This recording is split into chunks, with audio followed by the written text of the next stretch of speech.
Brought to you by Sudhakar Gasoline.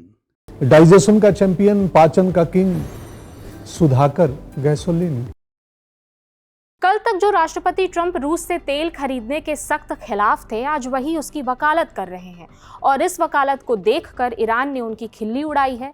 Waste Asia में जंग के बीच तेल की कीमत $100 प्रति बैरल से ऊपर पहुंच गई है और अभी रिपोर्ट में आशंका जताई गई है कि ये कीमत $120 से $150 प्रति बैरल पहुंच सकती है। कीमत कंट्रोल करने के लिए ट्रंप ने सभी देशों से रूस का तेल खरीदने को कहा है। इस पर ईरानी विदेश मंत्री सैयद अब्बास अरागची ने कहा कि अमेरिका अब दुनिया के देशों से रूसी तेल खरीदने के लिए भीख मांग रहा है, जिसे रोकने की कोशिश कभी उसने खुद की थी। विदेश मंत्री अरागची ने एक्स पर एक पोस्ट में लिखा, अमेरिका ने भारत पर रूसी तेल खरीदने से रोकने के लिए महीनों तक दबाव डाला था और अब ईरान से 2 हफ्ते की जंग के बाद व्हाइट हाउस प्रशासन भारत सहित पूरी दुनिया से रूस का तेल खरीदने को कह रहा है और यूरोप को लगा था कि ईरान के खिलाफ इस अवैध युद्ध में अमेरिका का साथ देने से उन्हें रूस के खिलाफ अमेरिका का सपोर्ट मिलेगा। बेहद शर्मनाक। अरागची ने यूरोप को भी घसीटा। उन्होंने आरोप लगाया कि रूस के खिलाफ अमेरिकी समर्थन हासिल करने की उम्मीद में यूरोपीय देश ईरान के खिलाफ एक गैर कानूनी युद्ध का समर्थन कर रहे हैं। ईरानी विदेश मंत्री ने फाइनेंशियल टाइम्स अखबार के फ्रंट पेज का स्क्रीनशॉट शेयर किया। अखबार की हेडलाइन में बताया गया था कि तेल की बढ़ती कीमतें रूस की आमदनी में इजाफा कर रही हैं। 13 मार्च को अमेरिकी वित्त मंत्री स्कॉट बेसेंट ने एक एक्स पोस्ट में बताया था कि अमेरिका ने सभी देशों को समुद्री रास्तों पर फंसा रूसी तेल खरीदने की इजाजत दे दी है। उन्होंने दावा किया था कि ये इंतजाम थोड़े समय के लिए किया गया है, जिससे रूस को ज्यादा फायदा नहीं मिलेगा। रूस की तरफ अमेरिका का रुख करना इस फैसले के कई मायने भी हो सकते हैं। जैसे ही जंग शुरू हुई, इंश्योरेंस कंपनियों और प्रोटेक्शन एंड एमनेटी PNI क्लब्स ने स्ट्रेट ऑफ हॉर्मुज से गुजरने वाले जहाजों की वॉर रिस्क पॉलिसी रद्द करने में जरा भी समय नहीं गंवाया। दुनिया के 90% जहाजों का बीमा करने वाले international group of PNI clubs के 12 में से 7 सदस्यों ने यह फैसला लिया है। 5 मार्च की आधी रात से इसे लागू भी कर दिया गया। इस बीमा के हटने से किसी तेल या मालवाहक जहाज पर पर्शियन गल्फ में हमला होता है तो सारा नुकसान कंपनी को खुद उठाना होगा। जहाज नहीं जाने का मतलब दुनिया भर के कई देशों का तेल बंद।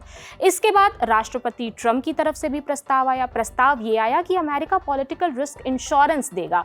उन्होंने ये भी जोड़ा कि अमेरिकी नौसेना जल्द से जल्द हॉर्मुज में गुजरने वाले जो टैंकर्स हैं उनको सिक्योरिटी देगी। लेकिन ये प्लान कितना कारगर होगा? जब दुनिया भर में तेल का संकट गहराया है, तब रूस की तरफ रुख करने के कई मायने हैं।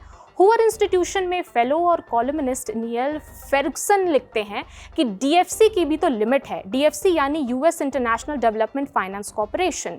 सरल शब्दों में कहें तो ये अमेरिका की एक सरकारी संस्था है जो दूसरे देशों में विकास और निवेश के लिए पैसा लगाती है। DFC की लिमिट $205 बिलियन है, लेकिन खाड़ी में गुजरने वाले जहाज़ों की संख्या और उनके तेल की कीमत इतनी ज़्यादा है कि अगर कुछ जहाज़ों पर भी हमला हो गया तो $205 बिलियन ऊंट के मुंह में जीरा जैसा होगा। सामान्य समय में यहां से हर हफ्ते 350 से अधिक टैंकर्स गुजरते हैं। वो आगे लिखते हैं कि ये एक बहुत महंगा सौदा हो सकता है। पिछली बार जब अमेरिका ने दूसरे विश्व युद्ध के दौरान व्यापारिक जहाजों को वॉर रिस्क कवरेज दिया था तो खजाने को उस समय के हिसाब से $159 मिलियन का नुकसान हुआ था, जो आज के करीब $2.8 बिलियन के बराबर है। वैसे भी अमेरिकी नौसेना अभी युद्ध लड़ने में इतनी व्यस्त है कि वो विदेशी शिपिंग कंपनियों के टैंकर्स को एस्कॉर्ट करने की हालत में तो नहीं दिखती। ईरान जानता है कि वो सीधे लड़ाई में अमेरिका को नहीं हरा सकता, इसलिए वो ज्योग्राफी का इस्तेमाल कर रहा है। समुद्र के ऐसे मुहाने पर बैठा है जहां से पूरी दुनिया का तेल गुजरता है। माने अगर हम डूबेंगे तो हम पूरी दुनिया की अर्थव्यवस्था को भी साथ लेकर डूबेंगे। तेल की कीमतें बढ़ेंगी। इस बीच अमेरिका ने ईरान के वीक पॉइंट को पकड़ा है। वेस्ट एशिया में जंग का आज 15वां दिन है। अमेरिका ने ईरान के खार्क द्वीप पर सैन्य ठिकाने पर बमबारी की है।